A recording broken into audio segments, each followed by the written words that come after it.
Folks, and welcome to another installment of the Small Business Development Committee, working with our economic development staff to talk with you, folks in the small business and nonprofit community that have, these essential questions about what's going on and what's life going to look like in the future. And we're excited to talk with you about what's going on right now. My name is Raul Fernandez. I'm a select board member and also the chair of the Small Business Development Committee. Also a big fan of Hobson Scotch, which I hope to reopen sometime soon. One of my favorite places out there, along with many of your businesses. Those that have been open, I've been trying to patronize as much as possible, and those that are closed right now, I can't wait to you're back open with us. I'll be very brief. I just wanted to start with two updates. One is that the select board on Tuesday released some new guidance about our face covering requirement for folks walking around about in town. And I just wanted to direct you to our website, brooklinecovid19.com. Again, that's one word, brooklinecovid19.com. And so that updated guidance is on there. Really what it explains for folks in our community is that that it's essential to wear a mask when you're out and about in public.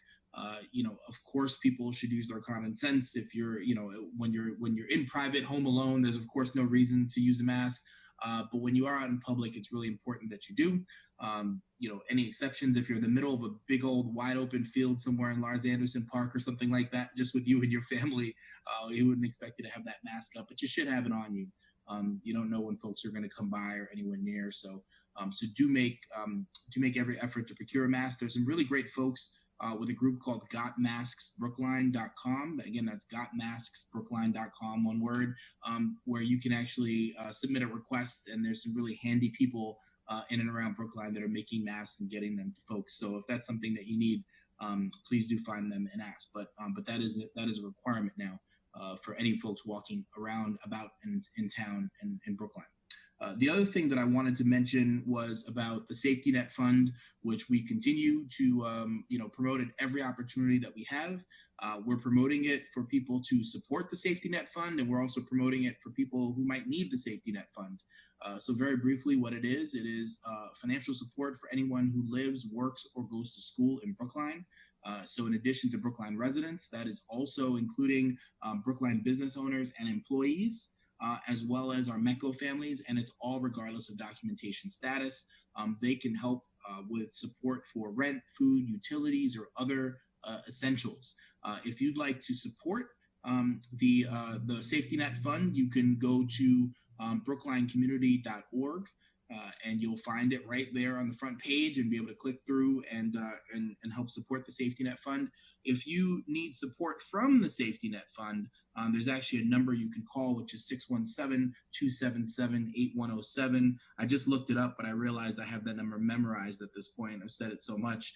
So if you do need support, please do not hesitate to call 617-277-8107.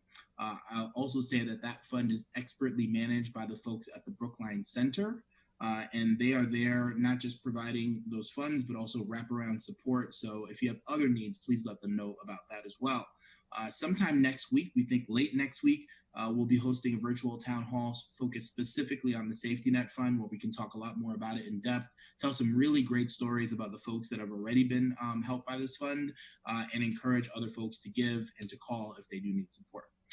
So I will stop there. And one thing we wanted to do before we move forward is actually the poll that we launched last week was really helpful to understand where it is you all are in terms of the types of funds that you've been requesting.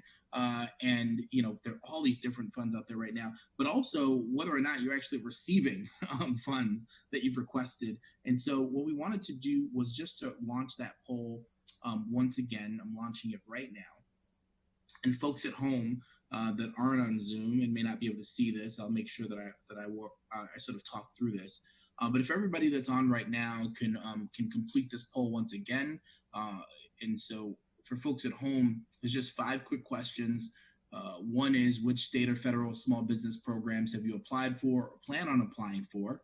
And there are a number of different options there. Folks can click on any one of those, all of them if they have, or just NA, not applicable if that's not the case.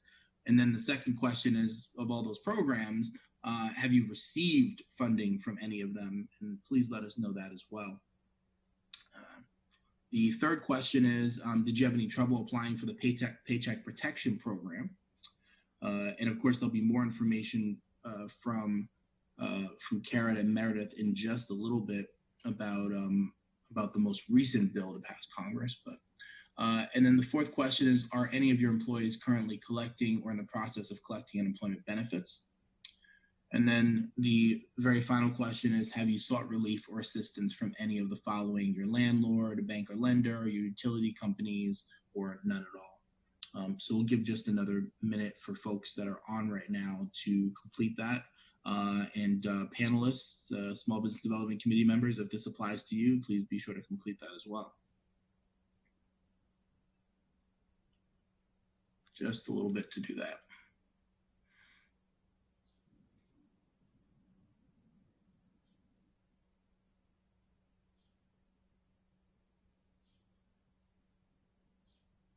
Okay.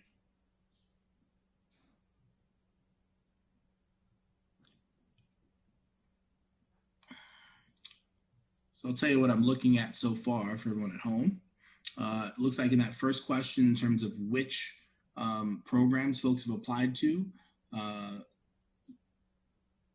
have applied to the Economic Injury Disaster Loan, or make it 6 now, and same number to the Economic Injury Disaster Loan Advance, same number to the Paycheck Protection Program.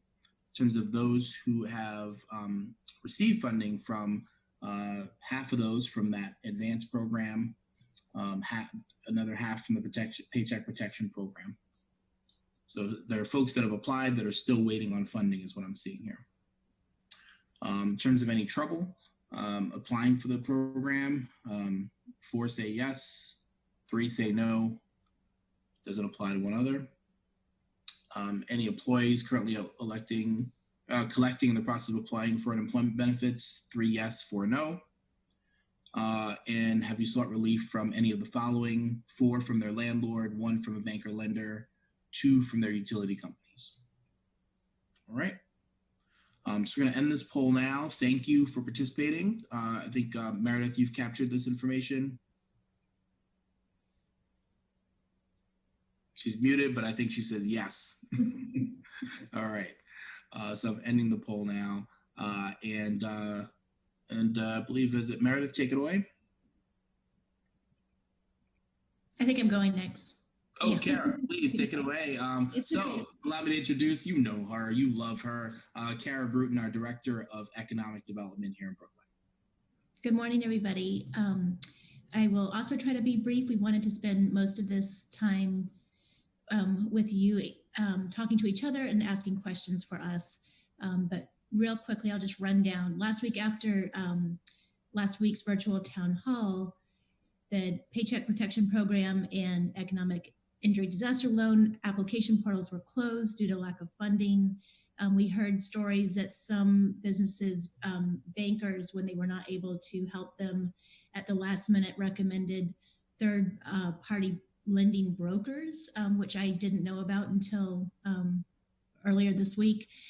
So for example, companies like Lindio were going around and helping small businesses, I'm sure for a fee, but some of those I have heard from Brookline businesses, they were successful in getting their application in last minute.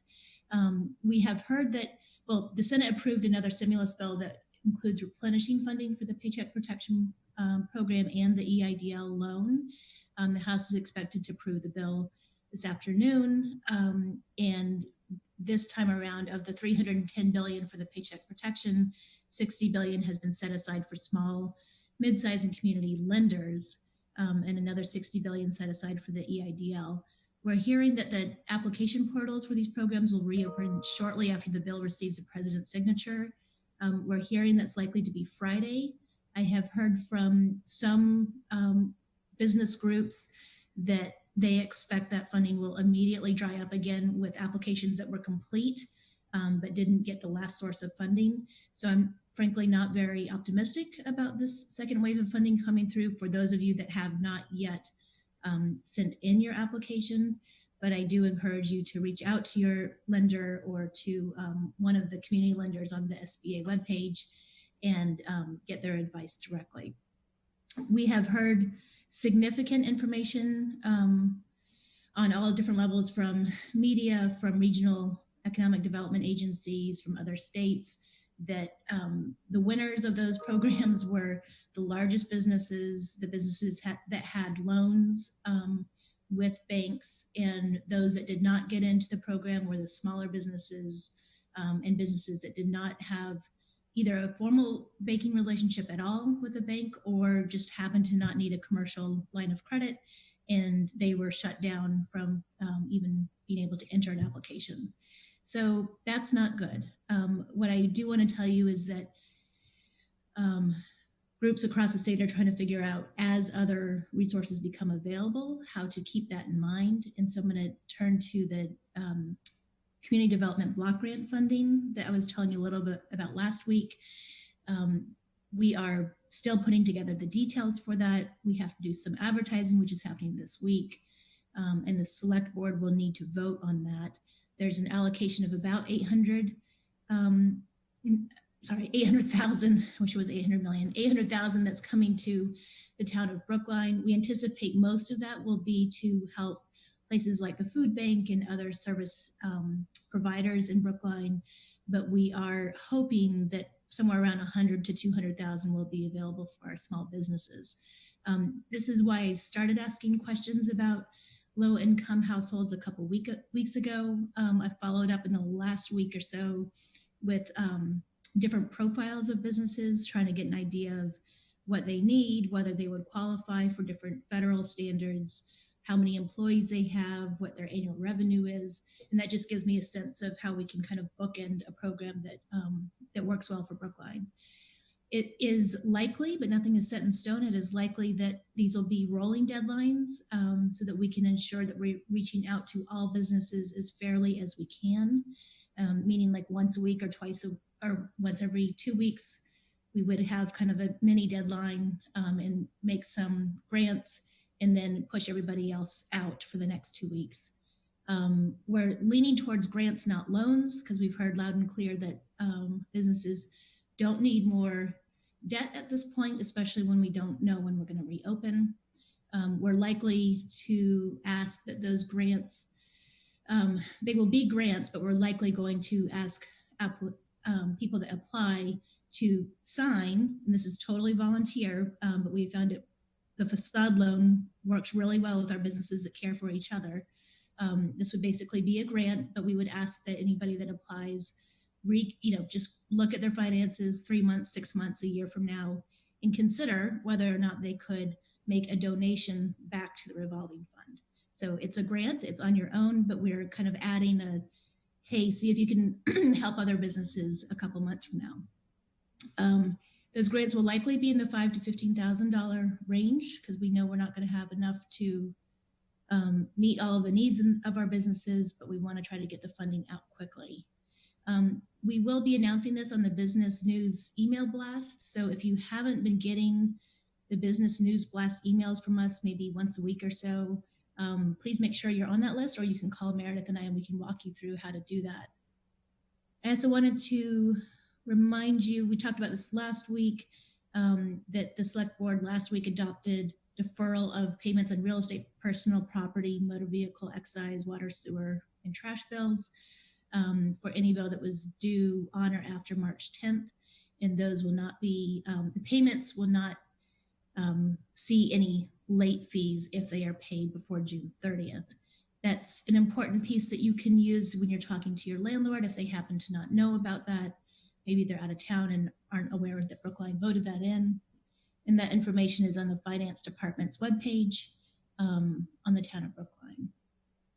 Also on this week, on Monday, contractors and self-employed employees can now apply for the state unemployment assistance. We have a website, a web link to that on our webpage. And that's all I have. I know I went quickly, so if there's any Q&A, I'm sure we can cover it later. Meredith, do you want to do the next part? Sure. We did have a Q&A that popped up regarding the economic injury disaster loan, and we'll just address that quickly before we move on. So do you know if you applied for the EIDL advance, which was a simple 3-page application that did not ask for any financials, and you did receive the $10,000 in your bank account and the SBA has given you an application number, are you in the queue for getting an actual loan? So that is a great question. I'm not sure what the answer is, but I'm going to put my email in the chat box here, so feel free to reach out and we can work on getting an answer for you. mmooney@brooklinema.gov.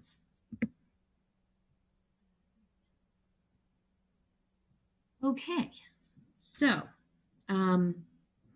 before we move on for more Q&A, we've been getting a lot of inquiries this week about the looming kind of May 4th deadline. I guess that's when the governor's order regarding the closure of non-essential businesses is supposed to be lifted. And people, rightfully so, are trying to prepare for the possibility that they'll be reopening around May 4th. And we have a clip from the news conference, the governor's news conference yesterday, which addresses this question, which I'm going to attempt to play for you as we experiment with bringing different forms of media into our virtual town halls. Okay. So this is a 3-minute clip. One of the questions we got asked yesterday was May 4th, right? Essential, non-essential. And we answered it by saying that we think the issue going forward is going to be less about the date and less about essential and non-essential, and more about what we would describe as the rules of the road for reopening. And I think those rules will be relatively uniform and comprehensive at a certain level, and then they're going to be defined a little more narrowly depending upon what kind of space or industry you're talking about. And certainly, close contact operations like that one would be one of the ones that would have to go through some sort of review to figure out if in fact you can create the kind of safety for people that would be required for both the person delivering the haircut and the person getting it. But I think the way people ought to start thinking about this is a little less about essential and non-essential, and a little more about, what are the criteria that would make it possible for any business to open up? What's the context, right? The prerequisite. We've talked about a variety of different mechanisms that states have come up with and that the federal government has proposed with respect to how you get to the point where you believe you're on the other side of the curve. We need to be on the other side of the curve before we do any of this stuff.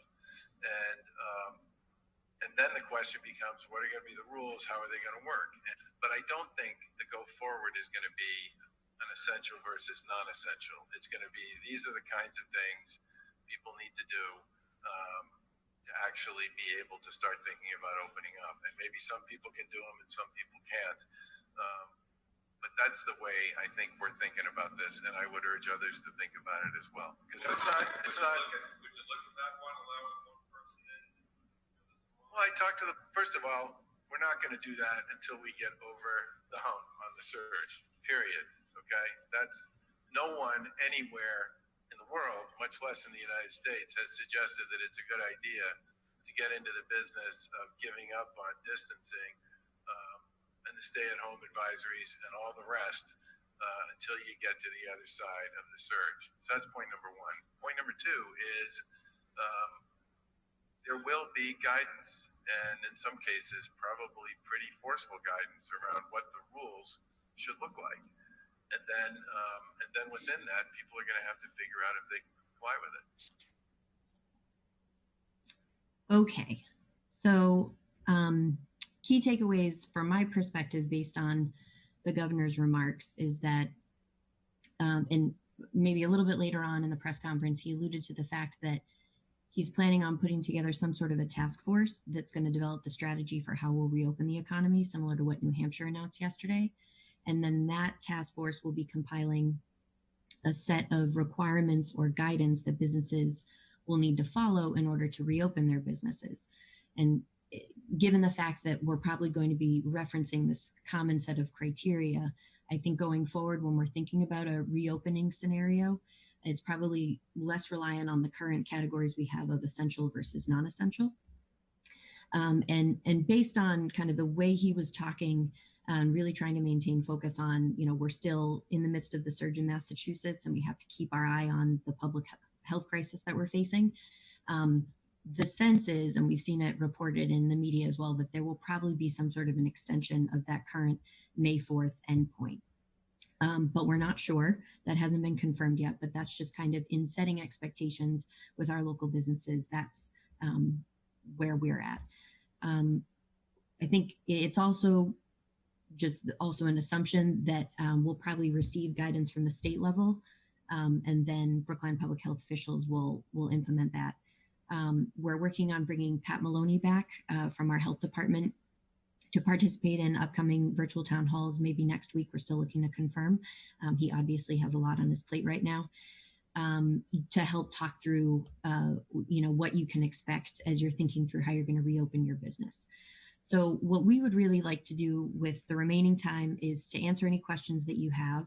And then also, it would be really helpful for us as economic development staff to understand, from the business owner's perspective, what are your key concerns at this point? What are you thinking through? What additional information do you need? What additional resources will you need in order to begin to return to business as usual? Or how are you adapting your business model?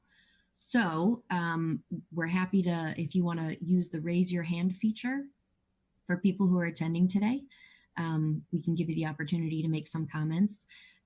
Or if you're not entirely comfortable with discussing your business model and those types of things in this particular format, I'm going to include our emails again in the chat section. And Kara and I have been receiving lots of phone calls from businesses every day talking about these types of things, and we welcome those phone calls and encourage you to reach out to us so we can have a better understanding of what you're confronting and how we'll be able to support you as things develop going forward. All right, so I see a couple of questions in the Q&A section. So the first question is from Roxy at Puppet Show Place Theater in Brookline Village. So it's regarding Baker's answer. Will this task force, where will this task force live? Will Brookline also have something?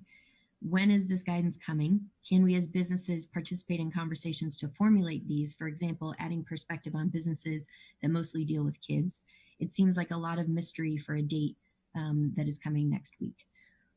Totally hear that. May 4th is definitely just around the corner, and people need answers to these questions. So we're hoping that there's some sort of an announcement coming this week. And so we'll work on providing updates and getting more information to you. In terms of the task force at the state level, again, the comments Governor Baker made yesterday were really during kind of the question and answer portion of his press conference. It wasn't part of like one of their official announcements. But we would hopefully at some point during his daily briefings, he's going to be a little bit more specific about who's going to be making those decisions and when those decisions will be happening. And in terms of local conversations, I'm not aware, and Kara can chime in if she starts, Kara or Raul can chime in if they heard something different. I'm not aware of Brookline specific discussions happening. But again, I think once those do start to happen, Kara and I will be a part of those. And so it's important for us to start talking with businesses now about what those concerns and questions are. Yeah, and I'll just add, Meredith, that the idea that Roxy's bringing up here about getting businesses to be a part of that conversation, I certainly think is really important. And I'm sure our Pat and others in the health department do as well. And I'm going to pass that idea on to them if they haven't already thought about it. And I'm sure Caitlin's talking to some of the public health folks as well. And it might be that conversation with individual businesses kind of being part of a conversation about how best to safely open for different types of businesses that might get discussed through the Public Health Advisory Board as an option, or certainly participation that way. So thank you for that idea, and let me pass that on to other people so we can start thinking about that. I'll let everybody know that the town itself is, on skeletal operations right now. There are still some employees that are going in once or twice a week to collect mail and that kind of thing. And we, as our own business, are thinking about what we need to do to open up. We are not sure of all the answers. We don't know exactly when that date is going to be. So I'm just making the point that we are sharing your anxiety of not knowing when these cases are going to get down to a safe level where the governor feels comfortable starting to open things up. We are in many ways in the same boat as you of trying to guess, what can we purchase now so that when we do start opening, our employees are best protected, that kind of thing. We do have, I have been emailing back and forth with Pat Maloney. He feels like even next week coming on a web call is going to be too early. So probably the week after, 2 weeks from now.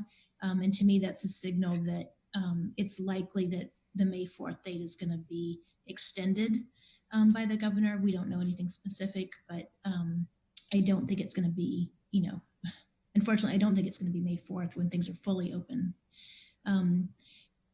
B. Chen is asking. Can I just weigh in before you do that? I also want to say this too, is that the governor at some point will make some kind of pronouncement. I'd be surprised if things start to open up on May 4th as well, but that's just my best guess.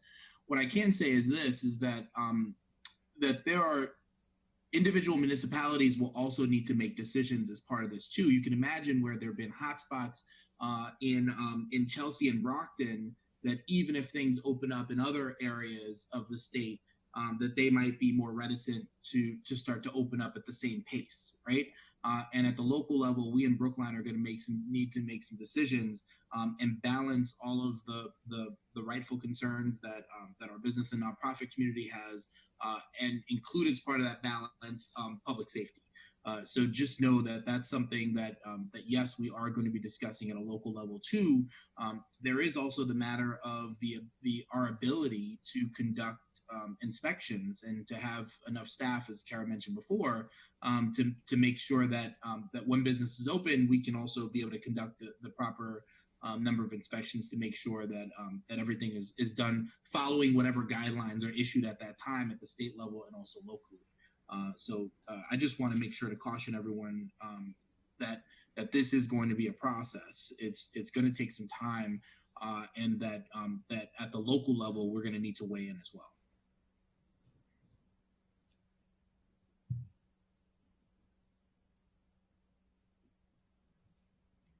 Great. So do we want to go back to B. Chen's question? Yeah, sure. About so there's a question about moving furniture to the new store. If you could just follow up with Meredith and I by email, I want to double check who you spoke with at the town.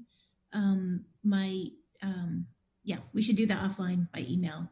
My sense is that we'll be able to confirm that yes, you can move your furniture to a store that is closed and not open to the public, but let us follow up with you by email offline just to double check who you spoke with so we can not step on each other's toes.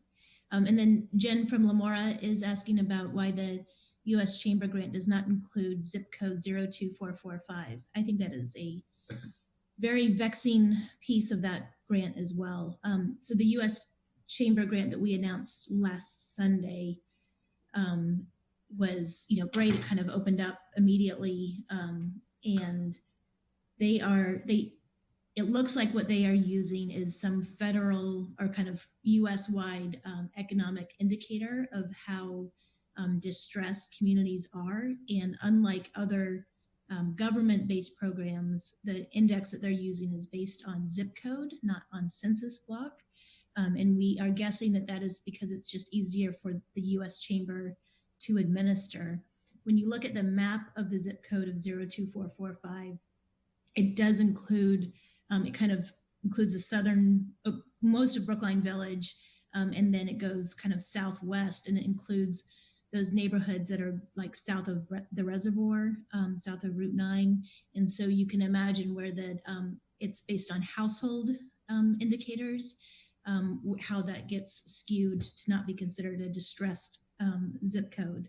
But I understand, and that's exactly why we flagged why that zip code is not eligible. I've spoke with another business in the village, and there was some talk about getting the Brookline Village merchants to consider asking the neighborhood associations, because of this loophole in the U.S. Chamber grant, to consider doing a smaller fund just for businesses in 02445. I'm not sure if that idea has gone anywhere, but that's another thought, because we know we're hearing from residents in that neighborhood that are also saddened to hear that the businesses that are in their own neighborhood are not able to qualify for that grant. I'm curious if anybody tried to apply for that U.S. Chamber grant.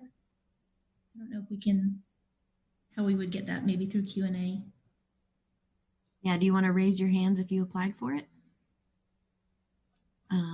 Brooke has a hand up. Brooke, do you want to tell us about that? I don't know if I'm unmuted or not, but we were not able to. We refreshed it all afternoon and it was gone by, I think it was open for all of 9 minutes and that was it. Okay. Wow. Okay. So Thank you. Yeah. And Beth? Yep. Yeah. Did you apply for it as well? I did. I was on probably about 5 hours, just trying it every 5 minutes, and then walked away for 10 minutes and came back, and it was already shut down. Yeah. So that was not a good day. And Maury? Can you hear me okay? Yep, we can hear you. Okay.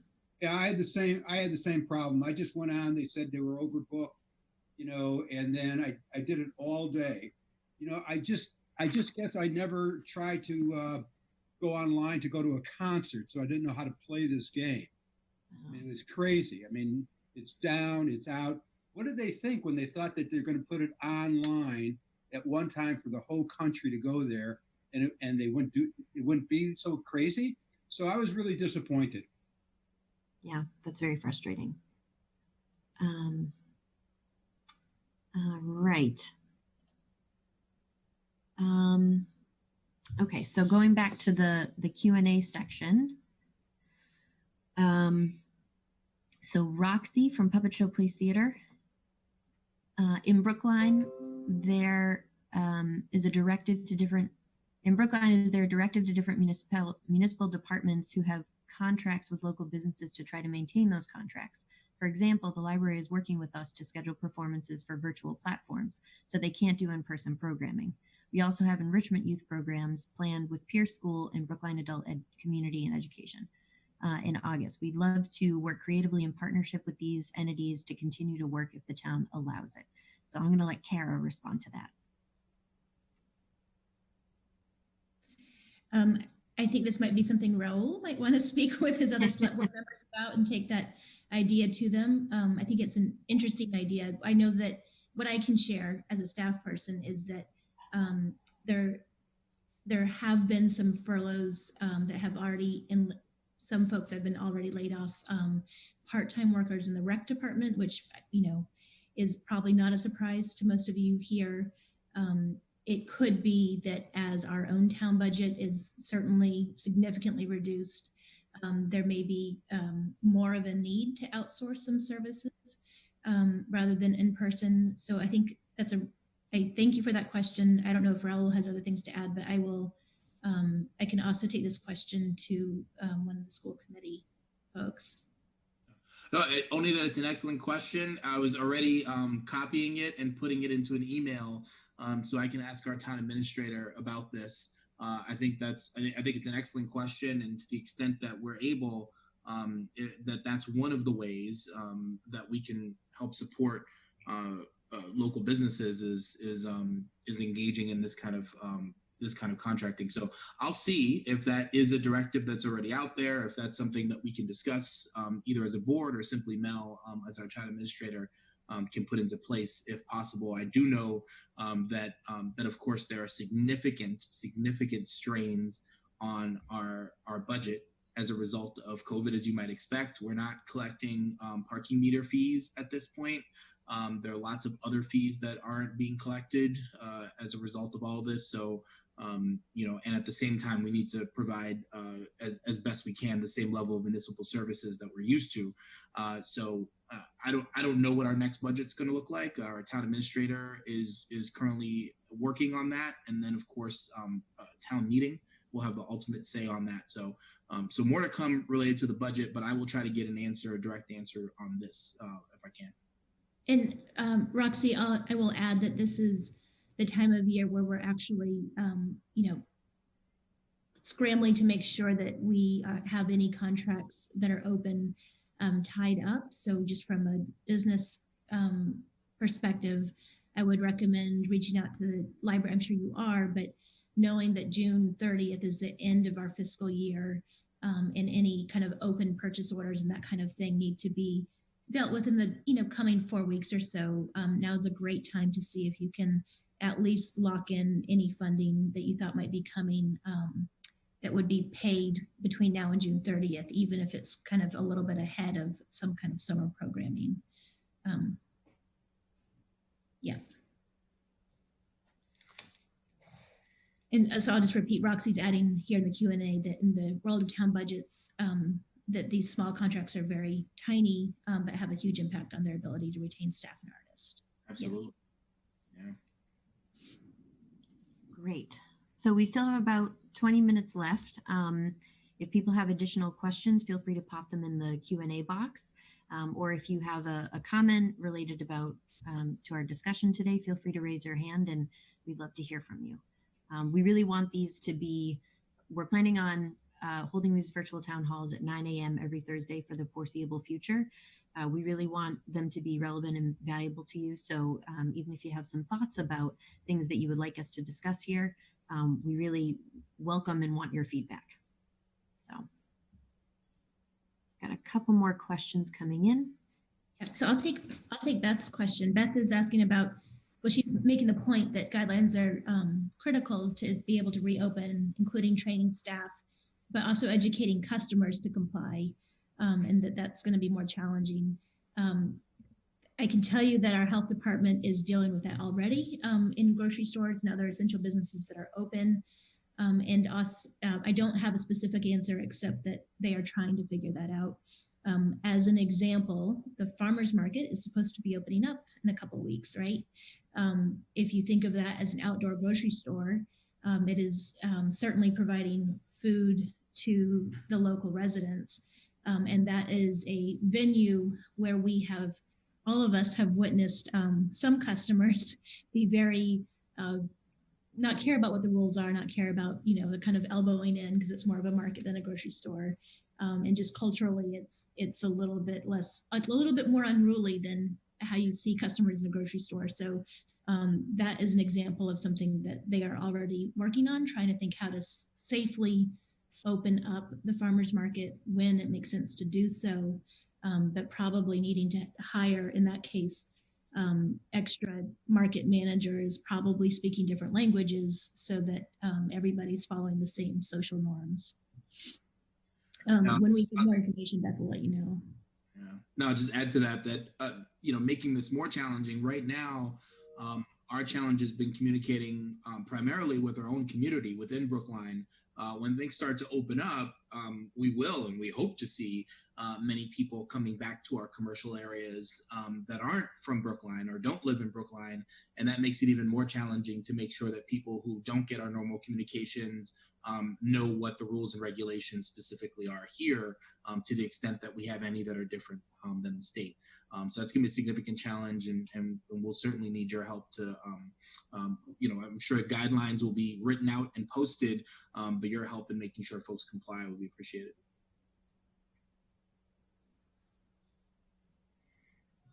All right. Any other questions or comments? Feel free to use the raise your hand feature or pop another question in the Q&A box.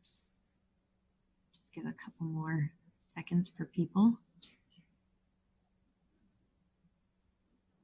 All right, it looks like those are all the questions for now. Karen, Raul, did you have any other final thoughts or parting words? Kara? Good. All right. Yeah, I mean, I'll just say that, just that I appreciate Kara and Meredith and the rest of the town staff, like all of your work, continued work in trying to help meet the needs of our small business and nonprofit community. This is not easy. There are things that we as a community can do, and to the extent that we find that there are places where we can act, we have and we will continue to act. So if there's more that you think we as Brookline can do, please let us know. If there are things that we continue to advocate at the state level, certainly primarily through our state representative, Tommy Vitolo, who's been on a couple of these calls and offered his phone number and email to reach out to him directly about issues, we continue to advocate there. There was a bill passed the State House last week that, while it did include that commercial eviction protection, did not include any kind of forbearance, which I certainly was hoping would be included in that bill. I'd love for the State House to take another swing at including some type of forbearance. So, to the extent that we can and I can, I'll certainly be advocating at the local and state level. And we've also had our Congressman Joe Kennedy on a couple times on these calls as well. And so advocating at the federal level too. CDBG, as Kara mentioned, is one of those places where we can actually direct some support to small businesses. It also comes with a lot of requirements. So I know Kara covered this, but I just want to make sure we're clear on that there are, while that money will be coming in, we can't just decide how we'd like to distribute it. There'll be ultimately when this comes before the board and there's something for us to vote on, there'll be a listing of all those requirements, and they're not going to be our requirements necessarily. They're going to be requirements that are attached to this federal funding. So I just want to make sure that folks are aware of that too. There are other things, including most notably the anti-aid amendment, which prevents us from simply sort of using municipal cash for support of small businesses or religious institutions or even nonprofits, which is why when you hear about our support from the safety net fund, that actually did come from CDBG funds and not from tax funds and from other sources. So we'll keep doing what we can. What I will say is this: while myself and our other and the other select board members don't always agree on everything, one thing I feel confident is that we all agree that we're here to support our small businesses, and we're going to do everything it is that we can within our power to make sure that we keep y'all running and that we get you back started as soon as we can, considering public health concerns. So I see that there's another question and a hand raised as well. So I think it seems like there's time enough to take that, right, Meredith? Yeah, absolutely. So let's throw it to Liz, whose comment was, I'm interested in photographing how local businesses are open and how, you know what? I'm just going to throw it to Liz. Liz, do you want to talk about your project? Where'd she go? Liz?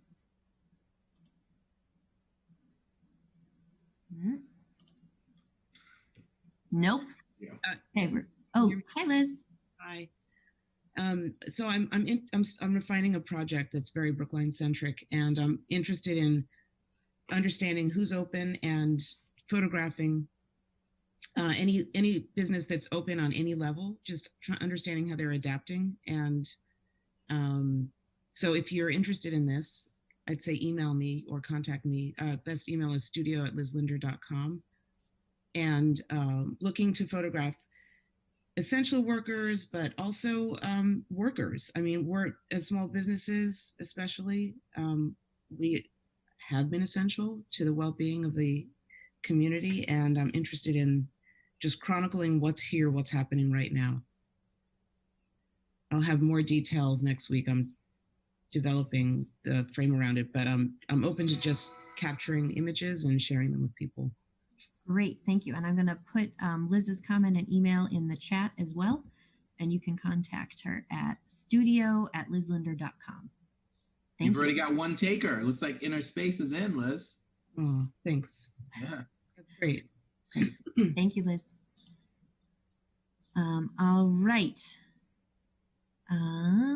Adam Conviser.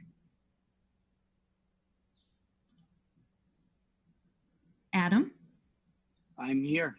Excellent. Yeah, take it away. What's your question or comment? I didn't. I was just listening. I find it very informative. I mean, I'm dealing with lots of tenants these days and landlords trying to navigate this whole deferred rent, free rent, and how are they going to resurface. So it's across the board, not just Brookline for me, but across the spectrum, dealing with retailers big and small.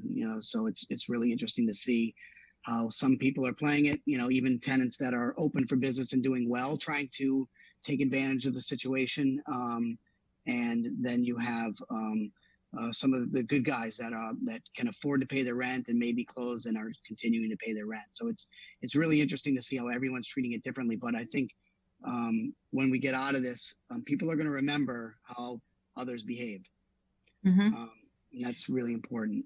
And Adam, just to provide some context to your comments, do you want to tell everyone about your business? Sure. Yeah, absolutely. So Adam Conviser Property Group, we are a commercial real estate firm that specializes and focuses on retail, anywhere from development and fee development, all the way up through tenant rep work and landlord rep work. I think we have about right now 50 properties that were available. I think that's going to expand. I just don't know who's going to fill all these spaces when we get out of this.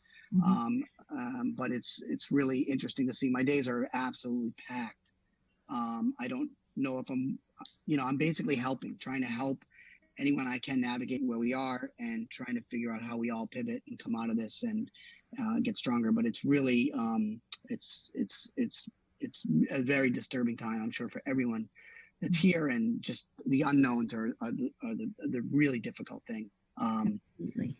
And I'm sure a lot of people on this call have seen your Conviser signs and storefronts all around town. So it was good to hear from you. Thank you. Perspective. Thank you for tuning in. Thank you. All right, David Gladstone. David?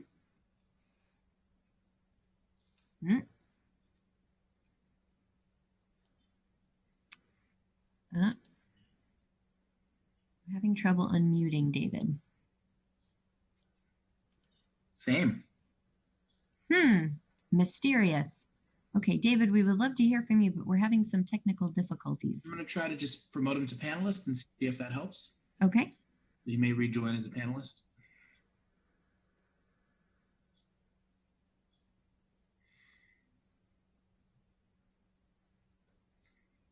Meredith, can you hear me?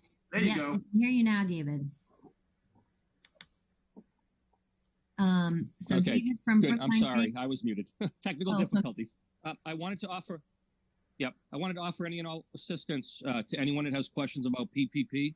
They can contact me directly. As Kara pointed out, there's a second round of funding coming. I can tell you with Brookline Bank, we have 200 odd people that are left in the queue from the 800. I loaned to a cross section of businesses, and there's a few people that are actually on the call right now that got lent to. And I did both small, big. I did for-profit, not-for-profit, houses of faith, local foundations.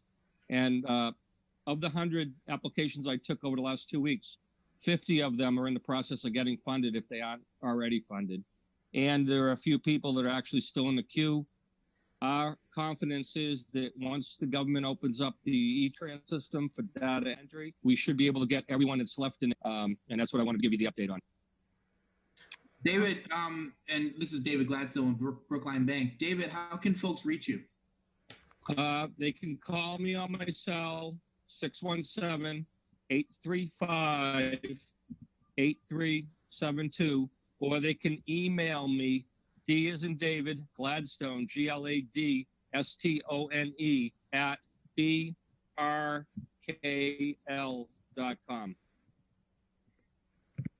Fantastic. Thank you, David. David, of course, was one of our panelists last week on this call. All right. We appreciate everyone's questions and comments.